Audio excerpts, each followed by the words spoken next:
All right, so we're going to wrap heat tape around this tube here. That's going to then go to this refillable syringe here. So what we're going to do is just wrap it around this Mondo line here.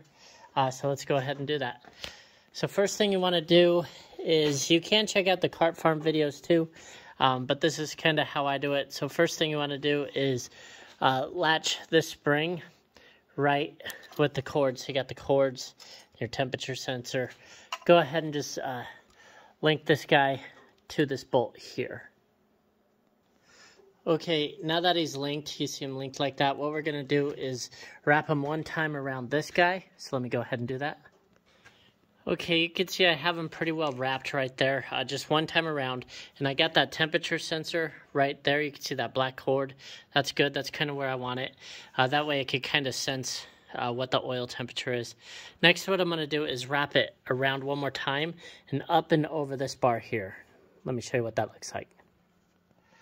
Okay, now he's wrapped up and over that guy. Now what I'm going to do is I usually take this line off of here, and I'm just going to wrap him real tight around that line down there. Let me show you what that's going to look like. Okay, so I wrapped it down there, and this is kind of why I take the tubing off the syringes, so I could wrap it real nice like that. And then if you're going to wrap the syringe too, what I'll normally do is wrap it 2 more times around here, but I'm going to actually use a syringe heater. So I'm just going to kind of leave it like that and then button it up, and I'll kind of show you what that'll look like. I guess one thing I did want to show y'all, when I am putting this line back in this press connection, I do kind of bring the tubing up a little bit. That way I got some gription, so I can put this in there pretty hard. Otherwise you could get leaks if it's not in there very good.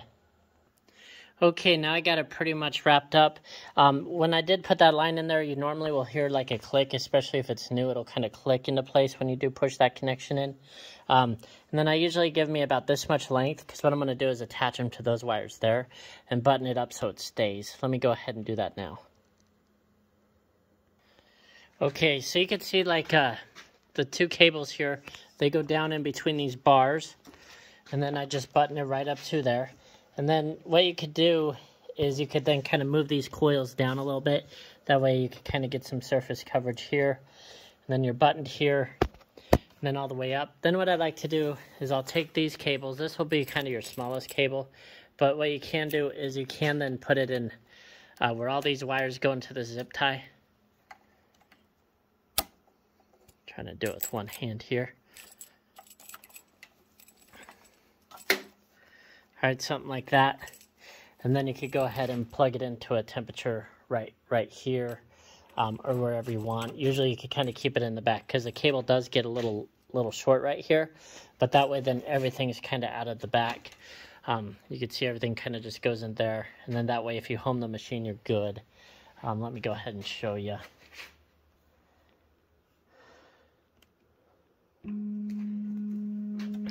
So if I home this machine, you can see all my cables will be out of the way, like the sensors here and everything like that. That's normally how I like to do it. Then you can see this guy, this is that one we just did. He'll be kind of right here, or you can put it behind the machine. Let me just show you the space you'll have, because your machine's going to jog over as it's running, so you do want to watch out for one thing when you do place that temperature controller.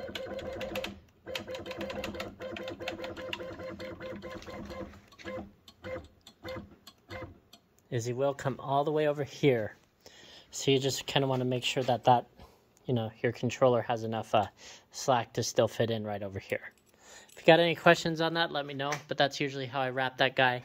It's up to you all if you want to put it in here, or if you just kind of want it to dangle. I usually put it in there and just set all my controllers and stack them, so that way this guy's going to be stacked, 3rd high or something like that.